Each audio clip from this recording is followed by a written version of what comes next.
Hello, good evening, and welcome to the Hot Seat Part 2 with Professor Rajiva Vijay Singha.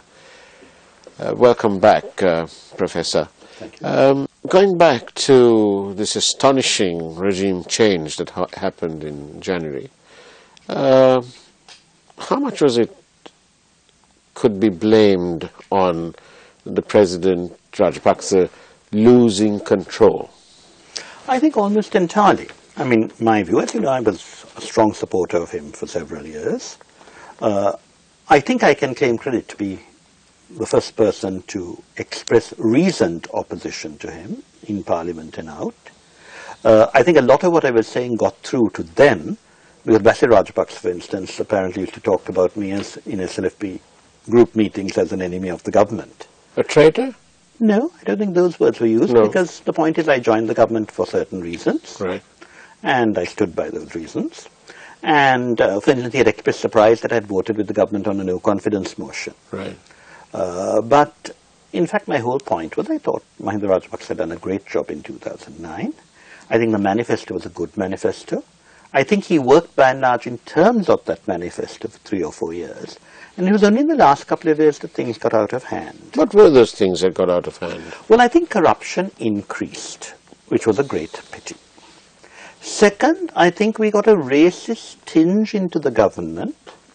One simple example I'll give is, there are all sorts of allegations of settlements in the north. And when he appointed me advisor on reconciliation. And I used to travel a lot in the north and used to check on these things. And until 2014, there was no resettlement or settlement of people from outside. I used to ask the Sinhalese communities, and they always had the history. We were chased out in such a year, Yeah. This is where my house was. But last year, I was actually told by somebody that they were taking people from the south. There are things called Nama Agama. And I told these people, don't be silly, you're destroying that poor boy. Putting up settlements of people from the south in areas there. This is in 2014. No, started last year, maybe towards the end of 2013. And I've driven through those areas. They are appalling. And it's a bit like, as to also tell the resettlement ministry, don't start giving some people 2 houses. Rishad, perfectly rightly, used to make all demands for his people. Yeah. And I said, look, he makes those demands, but you mustn't say yes until everyone has got 1. Right.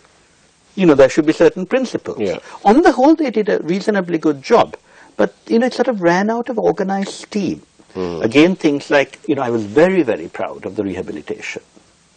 I used to do a lot of work. I used a lot of my decentralized budget for those youngsters. But we didn't have a reintegration authority. So, but what did he lose control of? Well, I think, one, he gave over the north to his 2 brothers. And I think Basil really thought cement would win people's hearts and minds. Right. I think he was the only person surprised by the results of the election. Because Mahinda knew they'd lose, but didn't know they'd lose so badly. Gotabaya, I think, had a major problem in that, for instance, in terms of giving up land, he had actually agreed too much. For instance, when I went up in 2010-11, the Navy and the Air Force had taken large blocks of land. And not only me, the Army also argued and said, don't do it, and they cut it down. So, for instance, Mullativo, 800 families were displaced. We all argued and said, you can't do that. That was taken down to 160. Which was reasonable because they could give them good compensation. But in Palali, according to Mr. Sumantharan, he had agreed to release most of the land, and then he reacted very badly to what happened in Oxford in 2010. You remember that was the first time in which we lost face internationally? Yes. And I think Gotabaya worried about that and then said, no, that's it, we need more security. So he got a bit more obsessive about security then. And what should have been a very simple decision to release half the Palali land. I had to go up and I talked to the army people, and they were very sensible. I'd say, look, why is this perimeter like this? Surely in bulgers here, those lands could be given. They're written to that effect. But he was very stubborn. And I think he panicked at that point and got a bit hardline. And then I'm afraid some of the sycophants started telling him that he should take to politics. I think that was a mistake. I think of all the people who worked for President Rajapaksa, Gotabaya was about the best. He was efficient, he was capable. But the minute he started thinking of politics, he too had to start thinking of winning people's favour. And hence this fatal flirtation with the BBS. I was going to ask you about the BBS. There's some perception that he was flirting with the BBS.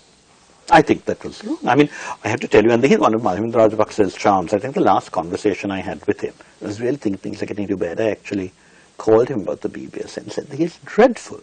And he agreed with me. But he didn't do anything about it. No, the tragedy was he told me, no, they are paid by the Americans and Norwegians to undermine me. Yeah. And of course I knew that the Norwegians had in fact funded the BPS to a point. Not. Yeah. I don't think the Norwegian government wanted them to engage in racism. Yeah. But they failed to stop it. They failed to monitor the project for which they had given the money. Yeah. But I told the president, even if that's correct, why does Gotabaya fall into their traps? Yeah. And he said, no, he didn't. And I said, but that's what he said. And I cited what Gotabaya said. Yeah. So I think what happened is that the president, who had a strenuous time, and that's one reason why I think perhaps term limits is a good thing, he got tired. Mm-hmm. And, he wasn't able to check people with the same political acumen before. I used to always think, and I wrote to him in October, I said, please do some reforms. And I thought Mahinda Rajapaksa is too shrewd a politician not to engage in some reforms before the election. But he was dragooned into an early election. How difficult or hard must it have been for the president to overcome the growing influence of his son? I think it was impossible, and I think that was one of the biggest problems Mahinda Rajapaksa faced. Because I'd always... So that is what he really lost control of, his family. I think so. The family, there were a few hangers-on around him also, who were, I think, disastrous. But it was the family. And even though, as I've expressed, there was no love lost between Basil and me, Basil's claim was anti-government, I was really very critical of Basil, who was usurping everything from other ministers. And I used to tell them, for instance, I told one minister, you must stop encroachment. And he said, who is encroaching? I said, economic development. He said, oh, that's encroaching on everybody. Mm-hmm. And they didn't have the capacity to stop this. Yeah. So you also need a certain amount of theoretical skill in politics to be able to stop this type of encroachment. But I think Mahinda Rajapaksa could have controlled Basil in the end. He knew his strengths, but he also knew his weaknesses. But I think when it came to the children, who were ambitious, it was a great pity. And I'm sorry, because I think if Nama, who was a nice boy, had been told, no, don't come into politics now, go and do a job, learn something, come back later.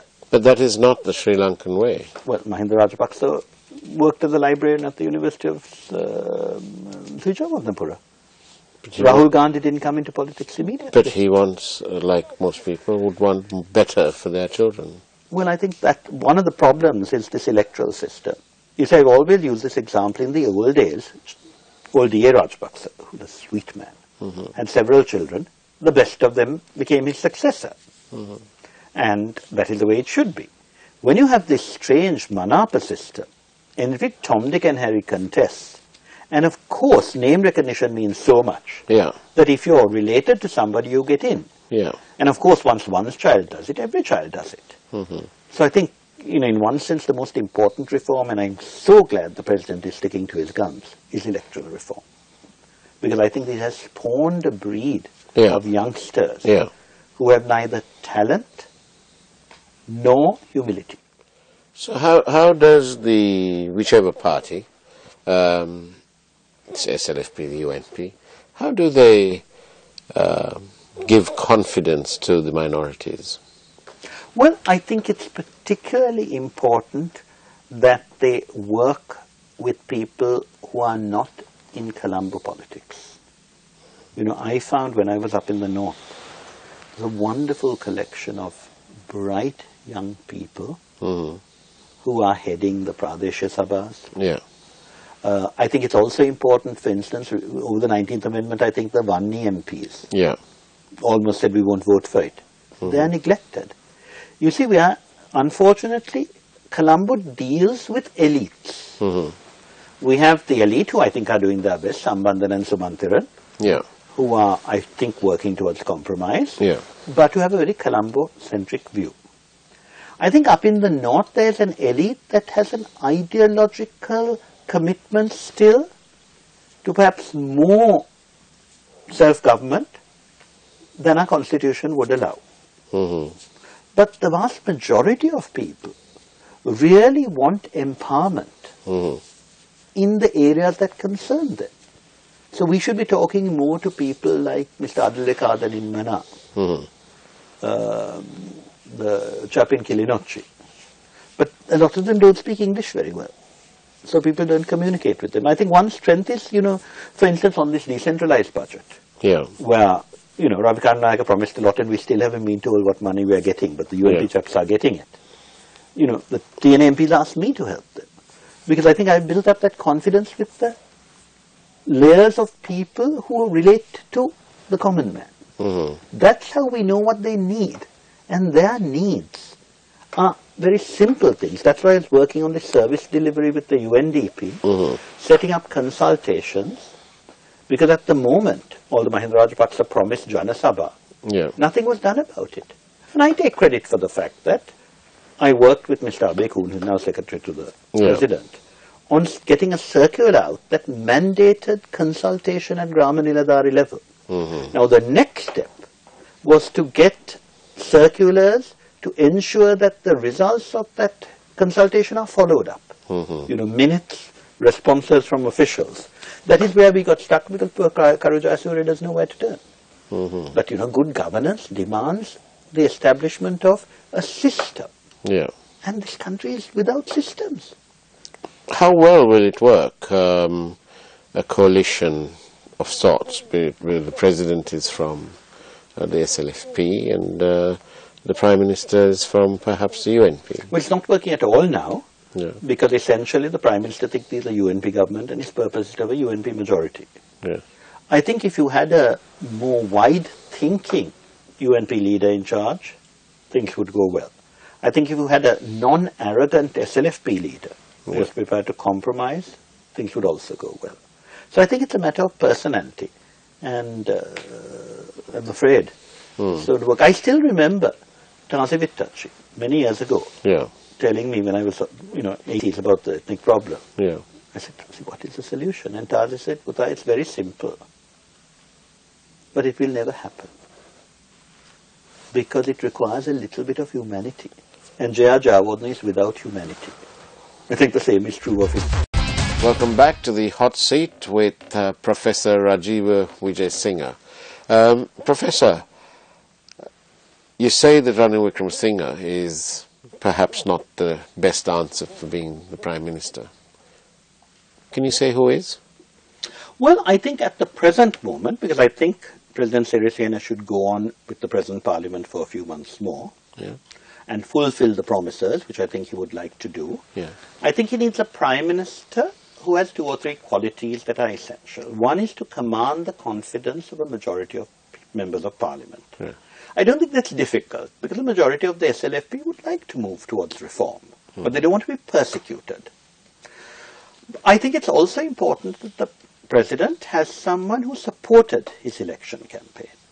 As I said, I'm sorry that many bright people in the SLFP who were a bit worried about what was going on did not cross over on time. But I think, therefore, it would be wrong to appoint any of them. But to me, there are some people in the UNP who would be acceptable in the short term. Even to the SLFP? Even to the SLFP. In the short term, meaning 6 months. The way you're saying it, it sounds as though it's done and dusted, that the SLFP will be the next majority, biggest party in the next parliament. No, because anything can happen in the next few months. Don't forget, Ranil is trying desperately to find evidence to destroy the SLFP. And I think he's doing it in a very ham-fisted fashion. I think there are very easy ways of checking corruption. But certainly, it is absolutely wrong to persecute Mahinda Rajapaksa for trivialities that Ranil himself does in spades. This idea of giving up the Nayaka ministry and calling it bribery. When Ranil himself confessed to Sumantrian that he'd promised Richard Badruddin a ministry. He told me that Rauf Hapkinge asked for money to cross over. I'm not saying Rauf did. No. But this is Ranil's perception of other politicians. Now, to persecute Mahinda Rajapaksa, that was silly. But, they may find evidence. So I think things are open. I think what is important is for all of us who believe in reform, and I think the bulk of the UNP believes in reform, just as I think the bulk of the SLFP does. The SLFP been very good about needing electoral reform. I think we can get those reforms through. I'm sort of reminded of a report done by an international firm of investigative accountants. I think that report was called The Raping of Kenya, in which the president then was named as having spirited away lots of money. But that report was never, the government of the Republic of Kenya didn't proceed with that. But that president retired almost gracefully from politics, and he's still in retirement. Do you think something like that is on the cards here for President Rajapaksa? Well, I think President Rajapaksa would have been happy to retire, provided he wasn't going to be made a fall guy for the failure of this country to move forward now. I think two things are vital. One is we have to recognize his tremendous achievement. We lived in a state of fear all over this country, and he got rid of terrorism. I think that is important. Secondly, and to belittle that victory, the way the present government is trying to do, is an insult that no human being should be expected to put up with. He did a lot.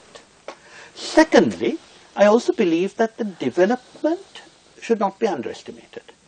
I was perhaps the most coherent critic of his development in the last 3 years, because I said there's enormous amounts done on infrastructure, but not enough on human resources development. And I pointed out that one without the other was not going to take us very far. But I did not at any stage belittle that development. And I think a lot of it was remarkably good. The road network, the electricity network, the irrigation works in the north. There were white elephants. But that should not be ignored. So that legacy cannot be stopped, and Ranil's efforts to stop it will naturally make Mahinda Rajapaksa upset. But equally, you spoke of this fear in which President Rajapaksa spearheaded the eradication of that fear by winning the war. But after the war, this fear psychosis carried on, and I think that we, especially in the media, for example, are now far more open. I agree absolutely that I think one major problem and I think the UN resolution bears that up, whereas earlier there was this completely, I think, exaggerated claim of war crimes. The last couple of resolutions have also talked about present developments. And I think those present developments were unfortunate. Starting with the impeachment of the Chief Justice, certainly let's say, certain incidents, they weren't as many as previously, but, starting with Lasantha Wickrematunge, obviously, but Ekneligoda, the 2 FSP people who disappeared. All those are unacceptable, and there's no excuse for them after the war. You're sort of close to the seat of power. So, what has happened to the investigation on Lasantha, as far as you know? I have no idea. I mean, I'm astonished that this government has not moved more quickly. For instance, I brought up in the parliamentary group meeting publishing the Udala Agama Commission report. Because, our commissions do a good job. It was just their results were suppressed. This government has done nothing. So I think there's a complete failure to move on the important issues and rather to look for political advantage. Lasantha was, I like to think of him as a friend of the people. Do you think he lost his life in vain? I think it was a tragedy. I used to always say with regard to Lasantha, when people said, don't you like that? I said, I have no problem with the Sunday leader because you know exactly where I stand with Lasantha. To me, more insidious were the people who pretended to be objective and were then trying to undermine insidiously. Lasantha was very straightforward. I met him just a couple of weeks before he died on a plane. And he was a fun journalist. I feel about him. Mischievous, perhaps? Mischievous, but he was someone this country needed. I'm sorry we lost. And with Ekneligoda, I think it's mostly accepted that Ekneligoda is no more. He was dispensed with. So why are they going on looking for him? I have no idea. I think we have a lot of situations of denial, and with regard to Eknaligoda, I think, even the efforts of the former Attorney General to say that he was alive, it was all part of an effort to think you can pull the wool over people's eyes, and you can't. On that note, we'll take a short break and come back to the hot seat shortly. The country's had a war for 30 plus years and so on. We have a non-war situation now. We have relative peace. But nobody's ever been, as far as I know, been recommended or nominated for, let's say, the Nobel Peace Prize. Do you think that's on the horizon? I don't really think so, because at the moment, as you know, the Nobel Peace Prize is a political function. Yeah. And if you win enough favor with the people in charge, you might get it. Yeah. But the reason I think it's unlikely is you actually have to have a generally accepted consensus. And I don't see that happening in Sri Lanka at the moment. I don't think Nobel people are going to have egg on their face by awarding a prize, again, as they did, to the Israel-Palestinians just before the whole thing died with poor Rabin being assassinated. Yeah. I think they'll have to be careful. But I think what we're lacking is the conceptual capacity to work towards peace. If you look at all the other negotiations that happened, there is actually an understanding of what the purpose of the negotiation should be. Ours is very ad hoc. I mentioned last week that there was this statement of the GTF and the TNA. Now, the good things there, but why have we not evolved that? One of the points that I made in discussing reforms, and I wanted it in the manifesto, but they wanted it very short, was how you develop policy. How you develop policy through consultation, and how you monitor its implementation. We don't have any of that in any of our ministries. The way in which ministers have private officers, it's a joke, isn't it? I mean, there's no thought coming out of these. When I was minister briefly, I had a very good private office. And the ministry were deeply impressed by the people I brought, who were able to discuss with people. But, my successors simply have private officers who are given perks, and no work is done. They don't have discussions with the students. Mine were able to. They don't go out to the universities and talk to the staff and the students and look on the problems on the ground. Yeah. There's no there's no work ethic. And of course that will continue when there are no expectations of ministers. But our court system is very, very slow and... It is disgusting. I don't know whether you know this, but one of my points was that while the judiciary must be independent, the judiciary must make its own rules and follow them. And, when I was in charge of the task force on human rights, I wrote, and one of the reasons I found Sri Lanka so disappointing, she said, that's not my business. Her secretary wrote back to me. Because the chap called Nagananda Kodituaku centralist, I sent it to Vijayadasa Rajapaksa, hadn't even acknowledged it, which says, here are rules for the judicial system. That is essential in this country. We have too many court vacations. Britain abolished court vacations. We give dates at the drop of a hat. We don't actually have any accountability of lawyers. So all those are things. Even we tried when I went to the Judicial Services Commission and said, why don't you have a checklist for every magistrate's court as to number of cases postponed, the number of decisions reached? Because you must give justice to people quickly. And that's not happening. No one is concerned. Thank you very much, Professor Rajiva Vijay Singh, for joining us in the hot seat. And we look forward to having you again, perhaps, in the show. Thank you. Thank you very much. Thank you.